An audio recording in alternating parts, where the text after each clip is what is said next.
नमस्कार। बोल आजाद न्यूज में हम आपका स्वागत करते हैं। आइए देखते हैं आज के प्रमुख समाचार। नांदुरा तहसील प्रशासनाची धडकबाज कारवाई, वाळू माफियांना जबर धक्का। अवैध वाळू वाहतुकीवर 1.25 कोटींचा महसूल वसूल, 11 वाहनांवर कठोर कारवाई।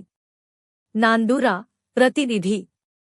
नांदुरा तालुक्यातील अवैध वाळू उत्खनन व वाहतुकीला चिरडून टाकण्यासाठी तहसील प्रशासनाने थेट मैदानात उतरून वाळू माफियांवर जोरदार घाव घातला आहे। गौण खनिज चोरी विरोधात कोणतीही तडजोड न करता नोव्हेंबर व डिसेंबर 2025 या कालावधीत धडकबाज, कठोर आणि निर्णायक कारवाई करण्यात आली। तहसीलदार श्री अजितराव जंगम यांच्या थेट मार्गदर्शनाखाली महसूल विभागाच्या विशेष पथकाने राबवलेल्या या कारवाईत अवैध वाळू वाहतुकीत गुंतलेल्या 11 वाहनांवर दंडात्मक कारवाई करण्यात आली असून वाळू माफियांच्या मनसुब्यांना जोरदार लगाम घालण्यात आला आहे। 70 ब्रास वाळू जप्त, माफियांचा खेळ उघड।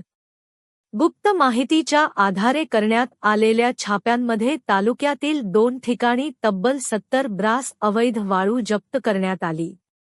प्रशासनाच्या या कडक भूमिकेमुळे अवैध वाळू व्यवसाय करणाऱ्यांमध्ये प्रचंड खळबळ उडाली आहे।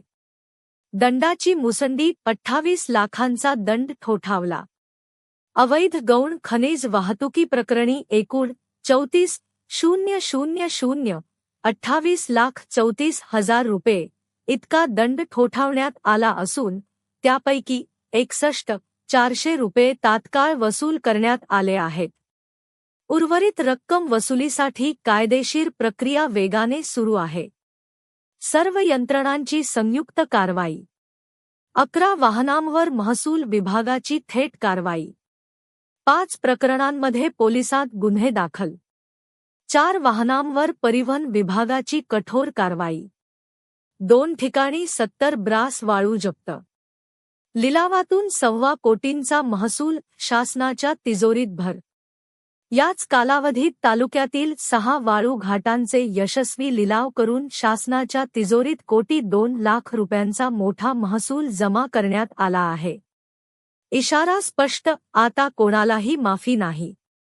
तहसीलदार श्री जंगम यांनी स्पष्ट शब्दात इशारा दिला आहे की गौण खनिज उत्खनन व वाहतुकीत बेकायदेशीरपणा खपवून घेतला जाणार नाही। नियम तोडणाऱ्यांवर भविष्यात आणखी कठोर फौजदारी आणि आर्थिक कारवाई केली जाईल। वाळू माफियांविरोधात प्रशासनाची मोहीम थांबणार नाही। अवैध वाळू उत्खनन पूर्णपणे संपवण्यासाठी तपासणी, छापे आणि कारवाई अधिक तीव्र करण्यात येणार असून कायद्याच्या चौकटीत राहूनच व्यवसाय करण्याचा इशारा प्रशासनाने दिला।